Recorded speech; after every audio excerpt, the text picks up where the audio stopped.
You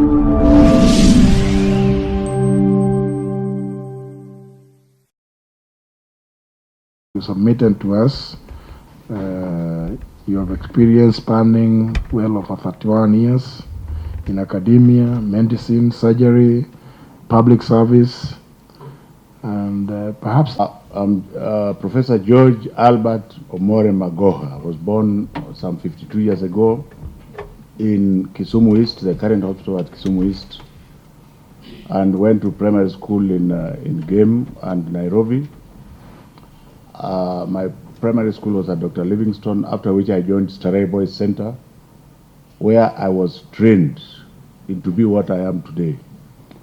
After Starehe Boys Center, I went to Strathmore College, and from Strathmore College, I was taken then by the government through a scholarship to the University of Lagos, originally University of Zambia, but there were issues there, so I went to University of Lagos, where I trained as a physician, and continued from there to train as a surgeon and urologist. From there, I also went to the Royal College of Surgeons in Ireland, the Royal Postgraduate Medical School in London at Hammersmith, and much later in life to the Stanford University Graduate School of Business. My trajectory from the medical perspective has been extremely eventful because I started teaching in 1979 at the University of Lagos, and was then requested to come to Kenya in 1987 when the late Professor Wori died. The government was looking for Kenyans abroad, and I was approached and came. At that time, I had to leave a well-earning salary of over 100,000 shillings to come and start earning 6,000 shillings because I thought I had something to offer. On coming to Kenya, I took a job which was basically below what I was expected to do. I started on as a lecturer, but within a year I went on to be a senior lecturer, and passed very quickly through the ranks from 1988 to the year 2000, when I became a full professor of urological surgery. So the vertical trajectory, in 1999, I was tried as a chairman of academic department of surgery as an acting chairman, then later confirmed. And since I'm very firm, even though I was approached to be a dean, I said I was not going to be a dean because I was not going to campaign to anybody. But the staff told me, no, that's precisely why we want you to become the dean. So I became the dean of the Faculty of Medicine in the year 2000. And when I went to the dean's office, it looked like a pigsty. So that's where it started. I basically went to the VC and told him, well, I cannot sit in this office because I'm the dean of the Faculty of Medicine. And he said, well, my son, there's no money. I told him, but there's a lot of money out there. You just need to go and look for it. And he said, go and try. 2 weeks later, I was back with 10 million shillings from my Korean colleagues. And then for the first time, I got a bit annoyed with my very good friend and mentor, Professor Kichaga. He said, but you can't build your office until you build that of the principal. So I asked him, but why didn't you tell me before? He said, no, I didn't tell you before because I was sure you were not going to get the money. So it took me another 6 weeks to convince my colleagues there. And I got another 20 million shillings, so together about 30 million. We rebuilt the dean's office, the principal's office, and all the other facilities that go with them. Now, I didn't know that that is what was going to propel me into the administration of the university, because a year later, Gijaga then comes and tells me, no, Professor, you go to the next office as I consult. I passed senior deans who had been there before, and I was principal of the college for 1 year again, before I was told, now come to the main campus, where I was appointed Deputy Vice Chancellor in charge of Administration and Finance in the year 2002. And for those of you who are in Nairobi then, I asked the permission of the Vice Chancellor and transformed the parking space and everything else there. And at that time I was being told, why are you beautifying the outside? But that came to pass. When it came to 2004, and we had a new Chancellor, who insisted that we had to look for a vice chancellor from outside. I personally did not see anything wrong with Professor Kemba. So I told Professor Kemba, I don't think I was going to apply, because as a loyal servant, as I was trained at Starehe Boys Center, you get satisfied with what you have. Kemba told me, no, but Professor, you should also just apply. You never know. So there was an international advert through the international press, and we were shortlisted, and I was the first public vice chancellor to be appointed through a competitive process. And I was given then performance targets by Joseph Barage-Wanjui, with whom I didn't work very well at the beginning. But when I understood what he was after, and we started working together, the university went to heaven where I left it. Because he then brought the private sector influence in our public universities. I was a man of the cloth, but he brought the business concept. In fact, I now regret he had told me to go to Stanford to study business much earlier. And I said, no, I'm a professor. What do you think I'm going to learn there? But eventually, when I went to the University of Stanford and came back, the result is that tower, the University of Nairobi towers that you see there. We did not get money from the bank, and the government did not loan us. It was just pure, prudent financial management. And it was done through a process where at one time we were working 24 hours. At Starehe Boys Center, Mr. Speaker, sir, I was trained never to trust anybody. That even when you delegate, you never delegate completely. Because if you delegate completely, then you lose control. So even as a team leader, well, Honorable Sankok is nodding because he knows we have a history with him. So I dare say that I have looked like I succeeded where I'm going, but even when you give me a report and say, well, this is what I have done, I will tell you thank you very much. Before I sign it, I will go back and check. So there's a long list of what I have done. I don't want to go through them. When I took over as Vice Chancellor, the university had many stalled projects. They were completed. Perhaps the most important thing I did for Kenya was when I went to Canada to negotiate, to compete for money. It wasn't a loan. We were competing for money with Canadian syndicates of universities and health institutions. And I won, the team that I led won 241 million Canadian dollars. And the result of that can be measured at Kenyatta National Hospital through the level 3 laboratory that is there, which is dealing with research on fevers that like Lassa fever and so on and so forth. My major weakness, Mr. Speaker, sir, is that I start from the end.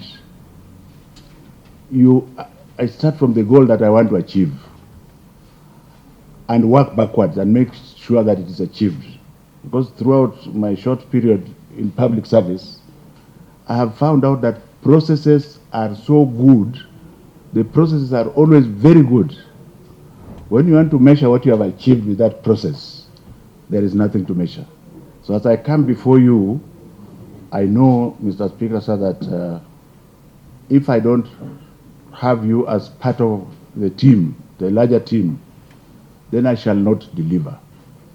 I believe, as I conclude, that in order to deliver, you must empower whoever is working for you or all the people that you are working with. And if you are, by the grace of God, taken to lead them, you must lead from the front and from the back, but by example. Thank you very much, Mr. Speaker. We have a myriad of questions. What we'll do is, Honorable Mbui. Yeah, thank you, Chair. Chair, as per the law, we are supposed to figure whether he fits into the office. Now, from your resume, we know that you've been the chair of the Kenya National Examination Council, And I would like to mention that I know that in management you have to do proper consultation and planning. Now there's two issues that are affecting our candidates, and I would like you to give us your opinion. First one is on the issue of exam registration. We know that over 370,000 candidates this year will be affected from sitting their exams by virtue of the fact that they do not have birth certificates, which is not a problem of their own causing because there is a delay in the issuance of birth certificates. I would like to understand, did you do consultation with the teachers to be able to come up with this directive? And how are you going to handle it? Because the year is rolling and I think the deadline is also passed. On the same issue, when we are doing exams every year, you have, there is these center managers. From your office, you issued directives and regulations that stated that the head teachers or principals would be the center managers. And you also indicated that nobody else would be expected to be in the schooling institution during the time of exams. Now, these are the issues that we've noted, that one of the things is that the principal would be expected to collect exams at 6 a.m. At that time, of course, he's not in the center, so who takes care of the children? Then who transports the material? Who cooks for the learners? Who picks calls for the institution? Who makes payments? So had you thought through that process before you came up with those directives? It's important because this really is also part of what you'll be looking over. Experience in training and development, mostly education. If you look at the Ministry of Education now, it is faced with enormous problems in terms of performance, in terms of delivery. There is a big gap between underdeveloped areas of our country that are completely left out of the educational process and the centers. If you were to be selected for this position, what immediate changes would you bring about to make sure that in fact this country works for everybody, the poor, the weak, the peripheries, the underdeveloped, and that we build up our educational system and create a winning nation? The second aspect of my question relates to the problem of corruption. What is your take on that?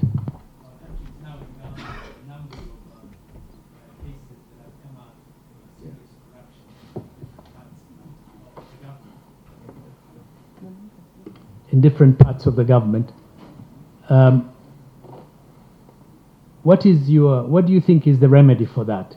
And how would you tackle it if you are given the opportunity of becoming our Secretary of State for Education? And finally, to that question, is what advice would you give the executive and the government, now since you're coming from outside, on how to address, to prevent and fight corruption in our country? Thank you. Finally, this first round. Since he was my dean in the University of Nairobi. As chair, on that point of conflict of interest, Article 77(1) of our Constitution prohibit a full state officer from participating in any other gainful employment. Prof, you hold positions in public offices like chairpersons of school boards and among other association boards. If appointed, how will you ensure there is no existence of conflict of interest? Chair, again, Article 241(4) of our Constitution, Article 246(4) of our Constitution, Article 250(4) again of our Constitution, and to be specific, Article 132 talk of regional and gender balancing in all the appointments that have been done. And I'm sure now there will be several boards under him. And from the Ministry of Education that will be going, he will be in the same community, he come from the same community with the CAS and also the administrative, I think the Director of Administration, that is Ochola. And again, we will be having 3 cabinet secretaries from one county, that is Siaya County. So, in the Ministry of Education, how will he, when he appoints CEOs and chairmen of boards or directors. He will try to balance so that the other part of this nation get also a cake in the Ministry of Education. Conflict of interest with Ole Sankok. I was his leader. Today he is my leader, asking me very tough questions. Mr. Speaker, sir, with regard to the question from member for Katiani regarding NEC, on the issue, let me start very early from this answer that if by the grace of God I am appointed, because I believe that it is God through the president who nominated me, because I don't lobby, I am completely apolitical. I'm a thoroughbred professional, and I will die for it. So if by the grace of God you approve my appointment, I want to start by saying that under my watch, no child will be denied ability to take the examinations. That's point number one. Point number two, I strongly believe that we are all serving one government, one people and one government. And through active and continuous consultation, by the grace of God, everything I have touched in the past, I have always succeeded. Failure has never been in my vocabulary. So I don't see a situation where we are not going to be able to ensure that by the time the exam comes, every child in Kenya has a birth certificate and has joined NEMIS, because this is where the government wants us to go. And this I will do by working with my other colleagues in cabinet and by working with you, honorable members of parliament. On the second part of the question, with regard to center managers, I would like to say that when I was appointed chair, originally I was not very keen, because I'm a thoroughbred university person with not much experience in secondary and primary schools. But having been empowered by the government through the president and the minister then, and I believe through you, we decided that a center manager, because what we did was to first of all go across Africa and find out how we can cure examination leakage, which had become a national disaster. And I went around to South Africa, to West Africa, and then I came and found the answer here in Uganda through containers. And, Honorable Speaker, sir, I have said that when I say I don't trust anybody, it also means I don't trust myself. So I'm not asking you to trust me. Let us just work. So that was the basis upon which we said, let us remove all other non-important people in the school because we have a problem.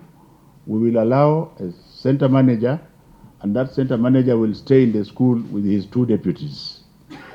So with regard to all the other things that the honorable member was asking for, the 2 deputies are available there.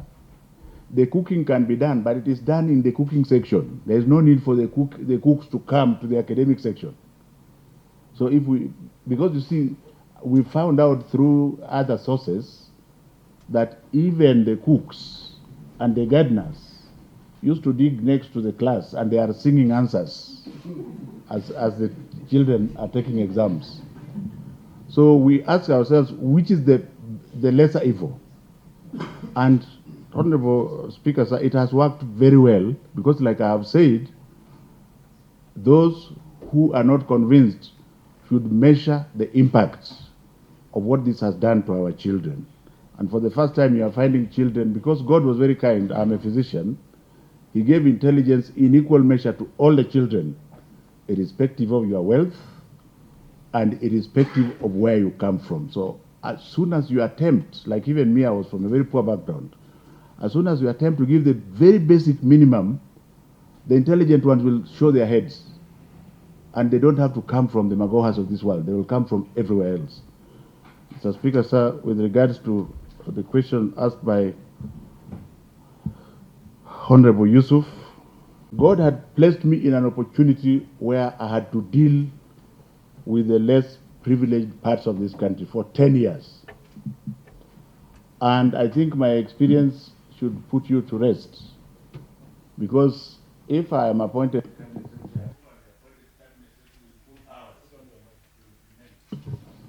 I hope I will be appointed cabinet secretary with full powers to implement whatever is required. In my other life, looking at the former northeastern province of this country, I, as Dr. George Magoha, son of Magoha, through requests from many other people, I had the courage to train engineers and doctors from the less privileged people, as long as I was convinced that they were just off by 1 or 2 or 3 points. And so that concept is what I'm going to use here. My only regret, Mr. Speaker, is that even when you give them that access, when they complete, they don't go to their region. They either stay in Nairobi or they go out of the country. On the issue, so I will fight for equity. And if I am blocked, Mr. Speaker, sir, with your permission, if anybody intends to block me from doing what the president wants me to do, then I will say I'm not the correct person to take the job. Because I must treat every Kenyan child as a faceless child, without fear or favor. On the issue of corruption, everybody knows that corruption has reached pandemic levels. I expect that each one of us must play his own part, to the extent that if you are required to earn a wage, you must work for that wage. My courage must be coming from God, because I'm not afraid of anybody. If I find that you are earning money that is not yours, it is a choice that you have made on your own, and you must therefore face the consequences. But having said so, I also believe in giving people second chance, and my experience at NEC has shown me that some of the people we should have at NEC, I was told, go and do 1, 2, 3. We interviewed everybody else, and we found about 100 people whom we would have told to go home. But having served at the University of Nairobi and transformed there, I have noticed that over 95% of them have now been transformed, and they have made NEC what it is today. So I'm not going to say, when I meet you and I find you have not been working, you will go. No, I will tell you this is what you have to do. If you can't do it, there are many other people who can do it. So, and the point here is that it will involve all of us, the Honorable Member of Parliament, myself, and the public.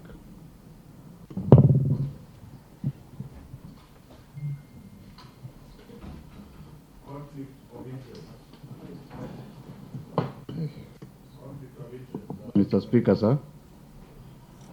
Everybody. Yeah. Let me begin with. No, I'm ready. I can see, and because there appear to be more on this side, and the Honorable, now there will be the issue of gender. Okay, the Honorable Jimmy Angweni on account of age. 3. To congratulate Professor for the nomination to serve in this ministry. I also want, it's not really a conflict of interest, but just to declare that Professor Magoha was actually my boss when he was the DVC A&F at the University of Nairobi, and I was a senior accountant. Having said that, I have 2 quick questions. The first one, we are required by law to assess the ability, experience, and qualities. Those are 3 parameters of a nominee. And looking at your CV, your resume, and your experience, you have the experience, the ability speaks for itself. So I will confine myself to qualities. And number 1 is the public service that Kenyans can remember about you have been in 2 places. There are others, but these are standing out. Number 1 is University of Nairobi, and number 2 is being the chair of Kenya National Examination Council. There are people who have praised your ability to run or to steer those institutions, but there are also critics. And your critics say that you are too mechanical in your approach to management. When you came to the University of Nairobi, you actually, there used to be a lot of strikes, but the way you dealt with it is like suppression and dictatorship. And you went to NEC, and there were a lot of issues with exams. And you have somehow, it appears to us, you have fixed it. But again, or you are among the people who fixed it. But again, there is the feeling that it is mechanical. Now you are going to the Ministry of Education, where you are going to deal with the NAT, KUPPET, and the rest, who are known for strikes. Is it true that you are mechanical in your approach and you will take it to that ministry? And what are we prepared for? Because we also know that NAT and KUPPET are very combative, and the future of our children would be at stake.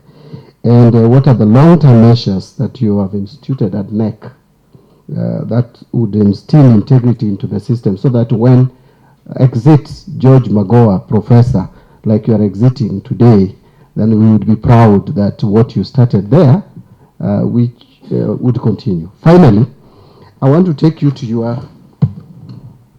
declaration of your source of income and statement of your net worth. And just quickly, I've picked out two things. Under your income from rent, and this I'm asking you because you're getting into this office and you must be so transparent. 2018, your income from rent was 2,967,690. 2019, it is 1,472,883. And 2019 is only 2 months. I average the rent. Average rent is 700,000. For a whole year, it should be close to 8 million. How come your rental income has jumped all of a sudden? Is there some project, some property that you developed which got completed last year, which is giving enhanced rental income? And if that is the case, where did you get the funding to do that? Finally, on your statement of net worth, statement of net worth should reflect your assets and liabilities. Offset it and get the difference. You are telling us here you have a home in Nairobi and one in Yala. You have buildings in Nairobi, parcels of land and forest in Yala, including domestic animals, motor vehicles, treasury bills, cash in fixed deposit account, and cash in bank, which are estimated at 250 million. I don't know whether it is because of space, but this committee would be interested in a little more details about what you own, so that after 2 years when you're declaring your wealth, we will be sure that either you have increased your wealth acquisition or it reasonably remains within acceptable limits. Thank you. We have schools that have only 2 teachers. You find a school with a head teacher and a deputy head teacher, and the school has 8 classes. This is a matter that is going to confront you from all parts of the country. We would like you to tell us, now that you have fixed so many things in this country and that you have a lot of experience in education and other areas, how are you going to deal with this? 2 is about Education for Sustainable Development policy for education sector, which was developed in 2017, which is calling for the orientation of education approaches and curriculum, teaching and assessment to address sustainable development. I would like to ask you 2 issues. One is, what is your view about this newly introduced curriculum? We've had some people say it's good, and we've also seen some fears in the ministry. What is your opinion? Then the second one is, what challenges do you expect, and how are you going to deal with this? Thank you very much, Chair.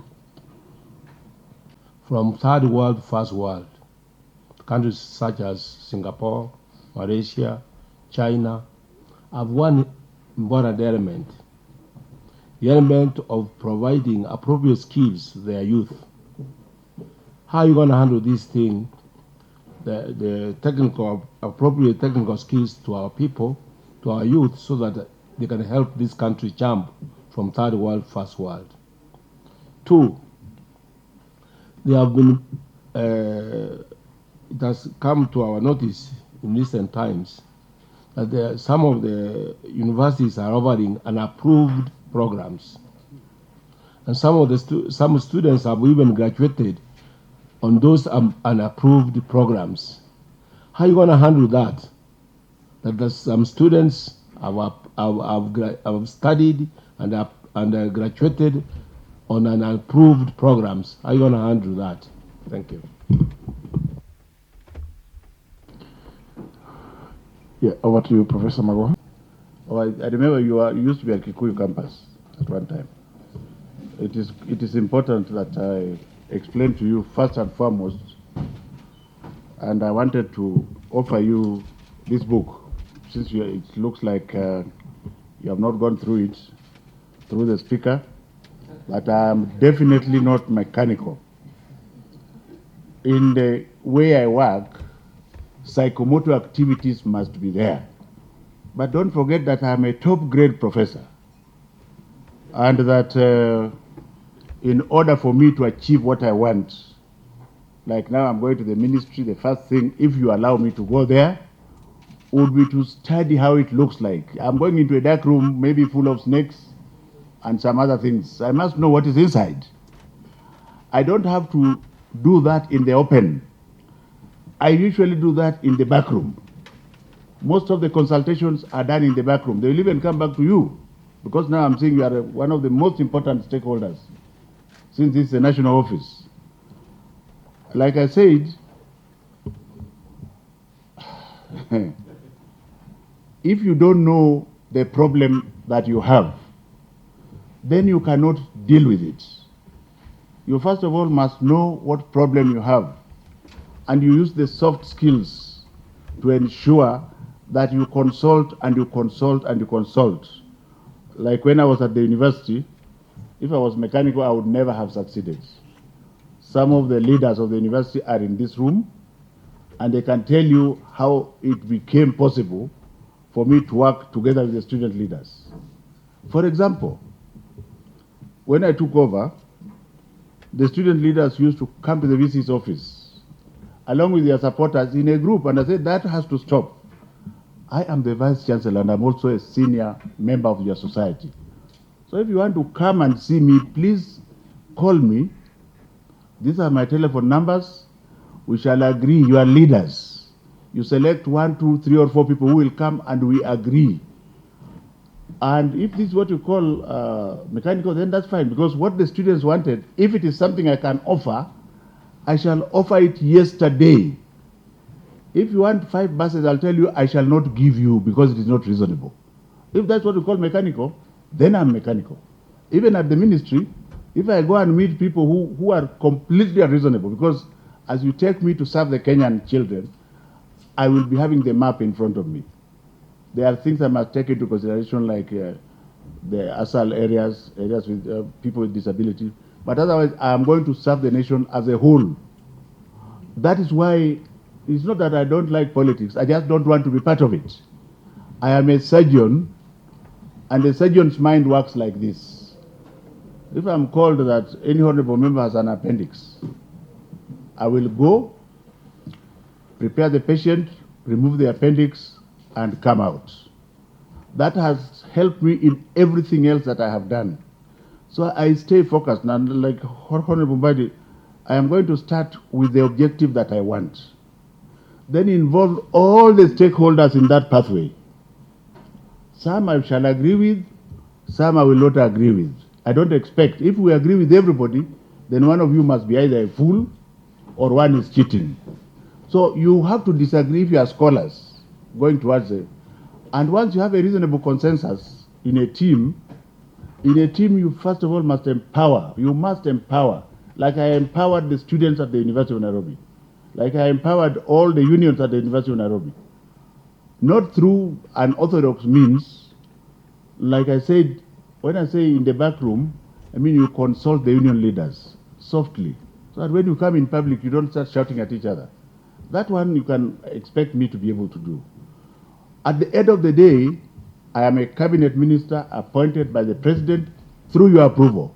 So those are the people that I'm going to serve first. And beyond that, I can serve the other people. Ladies and gentlemen, I am very happy that the suggestion by the president is that I come to the Ministry of Education. So NEC is firmly under my watch. It is even now more under my watch than before. So you don't have to be afraid. But just to tell you the trajectory we had for it, we have changed 3 classrooms in high school, from 1 up to 3. By the time you change the 4th form through the same method, then you will have a cohort of 4 classrooms who got where they are through normal thinking. The thought of cheating will have disappeared. It will disappear. Because if you are a student who has 250 and you have others who have 250 with you in the same class, you learn better. Rather than taking a student with with the 250 to go and stay in a classroom with a student with 450. The ones with 450 will be running, and at the end of the day, you have destroyed that student. So I am hoping that through wisdom of God and you people and the government, that we shall continue at least for another year, and then you will see what has happened. So I don't think you should worry about NEC. Honorable Mbadi, first of all, when I went to Stanford, I was also trained on financial issues. When you have a lease, the way you are paid, you agree between you and the landlord. Do you understand? And there is also, I believe, from Professor Magoha that we did put an advert in the newspapers as required by the law. That's Section 6 of the Parliamentary Public Appointments Parliamentary Approval Act, and inviting the public to file submissions through the clerk regarding their opinions about your suitability or otherwise to the positions to which you'll be nominated. And in accordance with the law, at the close of business yesterday, we had not, and this is important, we had not received even a single report which was adverse. So we have not had any adverse comments from the public, even those you may have suggested through some of the questions you may have disagreed with in your various places that you've worked, notably the university and the Kenya National Examinations Council and the board. Therefore, means that, honourable members, we come to a close of this session with Professor Magoha, and thank him for appearing and answering questions as candidly and as forthrightly as he has done. And of course, thank him for having donated knowledge to the Honorable John Bandi through that book. So therefore, Professor Magoha, thank you very much. We will release you.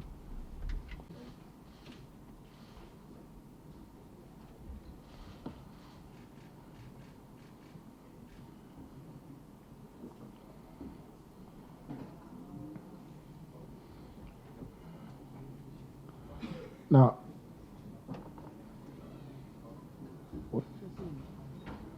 what?